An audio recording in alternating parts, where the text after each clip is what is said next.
Hello दोस्तों, मैं अपने एजुकेशन एक्सप्रेस क्लासेज में आप सभी का स्वागत करता हूं। आज हम लोग देखने वाले हैं साइंस, जो कि 2012 का प्रथम पालिका है। तो चलिए हम लोग क्लास को स्टार्ट करते हैं बिना विलम्ब किए। बस आपसे एक ही रिक्वेस्ट है, ज़्यादा से ज़्यादा वीडियो को शेयर करें, ठीक है। तो चलिए हम लोग क्लास को स्टार्ट करते हैं। चलिए, पहला प्रश्न है आपका कि पाइरूवेट के विखंडन से कार्बन डाइऑक्साइड, जल तथा ऊर्जा देता है, यह क्रिया होती है किसमें। ये प्रश्न है कि पाइरूवेट के विखंडन से कार्बन डाइऑक्साइड, जल तथा ऊर्जा देता है और यह क्रिया होती है किसमें। तो आपको याद रखना है कि यह क्रिया माइटोकॉन्ड्रिया में होती है, माइटोकॉन्ड्रिया में होती है। पहला का हो जाएगा ए, ठीक है। चलिए दूसरा नंबर प्रश्न को देखते हैं। दूसरा नंबर प्रश्न बोल रहा है कि निम्न में कौन सा पदार्थ लेंस बनाने में प्रयुक्त नहीं किया जा सकता है। तो आपको याद रखना है कि जो मिट्टी है ये लेंस बनाने में उपयुक्त नहीं किया जा सकता है, ठीक है। चलिए हम लोग तीसरे नंबर प्रश्न को देखते हैं। तीसरा नंबर प्रश्न आपका बोल रहा है किसी बीम का वास्तविक प्रतिबिंब समान आकार प्राप्त करने हेतु बिंब को उत्तल लेंस के सामने कहाँ रखें। मैंने बोल रहा है कि किसी बीम का वास्तविक प्रतिबिंब समान आकार का प्राप्त करने हेतु बीम को उत्तल लेंस के सामने कहाँ रखा जा सकता है। तो आपको याद रखना चाहिए कि फोकस पर रखा जाना चाहिए, ठीक है। फोकस पर होगा तो समान आकार का प्रतिबिंब बनेगा, ठीक है। चलिए हम लोग चौथे नंबर प्रश्न देखते हैं। चौथे नंबर प्रश्न है कि समान दृष्टि से वयस्क के लिए सुस्पष्ट दर्शन की अल्पतम दूरी लगभग होती है। ये हमेशा एग्जाम में पूछा गया है प्रश्न, एकदम मोस्ट वीवीआई है ये, इस साल पूछेगा, एकदम कंफर्म है, ठीक है। चलिए हम लोग चौथा नंबर प्रश्न को देखते हैं। चौथा नंबर प्रश्न आपका है 25 सेंटीमीटर। अल्पतम दूरी कितना होता है? 25 सेंटीमीटर होता है। सामान्य दृष्टि का से वयस्क के लिए सुस्पष्ट दर्शन की अल्पतम दूरी लगभग होती है 25 सेंटीमीटर, ठीक है। चलिए हम लोग पाँचवा नंबर प्रश्न देखते हैं। पाँचवा नंबर प्रश्न आपका है कि लोहे की परमाणु संख्या होती है, क्या बोला है प्रश्न, कि लोहे की परमाणु संख्या होती है। तो आपको याद रखना है कि लोहे की परमाणु संख्या 26 होती है। कितनी होती है? 26 होती है, ठीक है। चलिए हम लोग 6 नंबर प्रश्न देखते हैं। 6 नंबर प्रश्न आपकी स्क्रीन पर है कि कोई विलयन लाल लिटमस पत्र को नीला कर देता है तो उसका पीएच मान क्या होगा। तो आप याद किए होंगे कि लाल लिटमस पत्र को नीला कर देता है, उसका पीएच मान आपका होता है 10, ठीक है। कितना होता है? 10 होता है, ठीक है। चलिए हम लोग 7 नंबर प्रश्न और देखते हैं। 7 नंबर प्रश्न है आपके स्क्रीन पर कि आधुनिक आवर्त सारणी में वर्गों की संख्या कितनी होती है। तो आपको याद रखना है आवर्त सारणी में वर्गों की संख्या आपकी होती है 18। कितनी होती है? 18 होती हैं, ठीक है। चलिए हम लोग 8 नंबर प्रश्न देखते हैं। 8 नंबर प्रश्न आपके स्क्रीन पर है कि आपका 8 नंबर प्रश्न स्क्रीन पर है, बोल रहा है CHO अभिक्रियाशील मूलक को क्या कहते हैं। CHO अभिक्रियाशील मूलक को क्या कहते हैं। तो CHO अभिक्रियाशील मूलक को हम एल्डिहाइड कहते हैं। क्या कहते हैं? एल्डिहाइड कहते हैं। 8 के क्या हो जाएगा? आपका ए हो जाएगा, ठीक है। चलिए 9 नंबर प्रश्न देखते हैं। 9 नंबर प्रश्न आपके स्क्रीन पर है कि निम्नलिखित में से कौन सा पद विद्युत परिपथ में विद्युत शक्ति को निरूपित नहीं करता है। इसमें बोला कौन निरूपित नहीं करता है। तो आपको याद रखना है जो V²/R है यह निरूपित नहीं करता है। 9 के क्या हो जाएगा? डी हो जाएगा, ठीक है। चलिए हम लोग 10 नंबर प्रश्न देखते हैं। 10 नंबर प्रश्न आपके स्क्रीन पर है कि विद्युत धारा उत्पन्न करने की युक्ति को क्या कहते हैं। विद्युत धारा उत्पन्न करने की युक्ति को क्या कहते हैं। तो आपको याद रखना है ये मोस्ट वीवीआई है, एकदम मोस्ट वीवीआई MVVI प्रश्न है आपका, ठीक है। तो इसको आपको याद रखना है कि जो आपका जनित्र होता है ये विद्युत धारा उत्पन्न करने की युक्ति होता है। जनित्र क्या होता है? विद्युत धारा उत्पन्न करने की युक्ति होता है। 10 के ए हो जाएगा।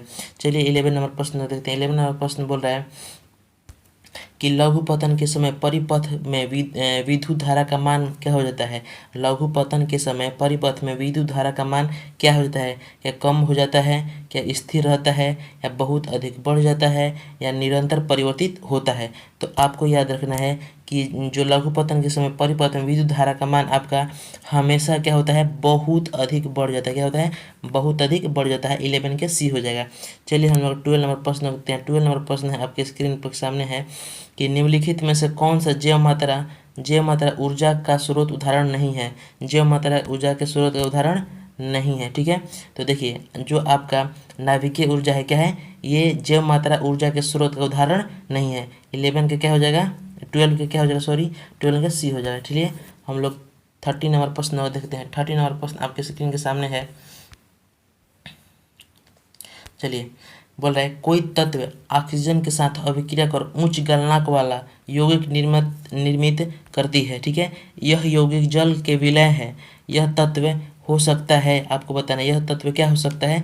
तो आपको याद रखना है कि जो SI है, सिलिकॉन है, यही हो सकता है। ठीक है, SI का मतलब क्या होता है, तो आपका SI हो जाएगा। चलिए हम लोग 14 नंबर प्रश्न देखते हैं। 14 नंबर प्रश्न क्या है आपके स्क्रीन के सामने कि एथेन का आणविक सूत्र C2H6 इसमें से कौन है।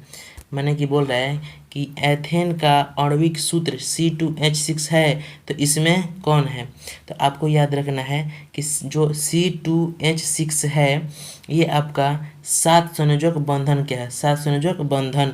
C2H करने का मतलब है कि ऐसे लिखेगा, देखिए C ऐसे 6 बार ऐसे रहेगा, बंधन इसी को बोलते हैं। ऐसे 1 2 3 4 5 6 हो जाएगा, इधर 1 2 3 4 5 6 ऐसे हो जाएगा। ठीक है, कितना बंधन है, 6 बंधन है। चलिए हम लोग 15 नंबर प्रश्न को देखते हैं। 15 नंबर प्रश्न है कि ओजोन के अणु में ऑक्सीजन की परमाणु संख्या होती है। ओजोन के अणु में ऑक्सीजन की परमाणु संख्या कितनी होती है। तो आपको याद रखना है कि 3 होती है। कितनी होती है, 3 होती है। ओजोन के अणु में ऑक्सीजन की परमाणु संख्या कितनी होती है, 3 होती है। चलिए हम लोग 16 नंबर प्रश्न को देखते हैं। 16 नंबर प्रश्न एकदम ईजी है। बोल रहा है कि मनुष्य में वृक्क एक तंत्र का भाग है। मनुष्य में वृक्क एक तंत्र का भाग है जो संबंधित है। मैंने बताना है कि किससे संबंधित है। तो आपको बताना है कि उत्सर्जन से संबंधित है। जो वृक्क है ये उत्सर्जन का कार्य करता है। ठीक है, चलिए हम लोग 17 नंबर प्रश्न को देखते हैं। 17 नंबर प्रश्न है कि दो तंत्रिका कोशिका के मध्य खाली स्थान को क्या कहते हैं। तो आपको याद रखना है कि सिनेप्स कहते हैं। क्या कहते हैं, सिनेप्स कहते हैं। 17 का क्या हो जाएगा, B हो जाएगा। ठीक है, चलिए हम लोग 18 नंबर प्रश्न को देखते हैं। 18 नंबर प्रश्न आपका है कि पराग कोश में होता है क्या। पराग कोश में क्या होता है। तो आपको याद रखना है कि पराग कोश में परागकण होता है। क्या होता है, परागकण होता है। आपको याद रखना है हमेशा कि पराग कोश में क्या होता है, तो परागकण होता है। 18 के D हो जाएगा। ठीक है, चलिए 19 नंबर प्रश्न देखते हैं। 19 नंबर प्रश्न आपके स्क्रीन पर है कि विकासीय दृष्टिकोण से हमारी किससे अधिक समानता है। ठीक है, तो आपको याद रखना है कि जो चिंपैंजी है हमारी उनसे अधिक नहीं, सॉरी, इसमें आपको याद रखना है चीन की विद्यार्थी जैसा। ठीक है, चलिए हम लोग 20 नंबर प्रश्न को देखते हैं। 20 नंबर प्रश्न है कि मुकुलन द्वारा अलैंगिक जनन होता है। मुकुलन द्वारा अलैंगिक जनन किस में होता है। तो आपको याद रखना है कि मुकुलन द्वारा ईस्ट में होता है। ठीक है, किसमें, ईस्ट में होता है। मुकुलन द्वारा अलैंगिक जनन किस में होता है, ईस्ट में होता है। 20 का क्या हो जाएगा, 20 का आपका B हो जाएगा। ठीक है, चलिए हम लोग क्लास को समाप्त करते हैं यहीं से। जितना ही क्वेश्चन था उतना हम 2012 में उतना करा दिए। ठीक है, क्वेश्चन बैंक 2011 और 2012 का हम करा दिए हैं। अब अगला हाल आने वाला है वीडियो 2013 का। ठीक है, और वीडियो अच्छा लगा हो तो ज़्यादा से ज़्यादा शेयर करें और कमेंट करना नहीं भूलिएगा। थैंक यू, धन्यवाद। चलिए।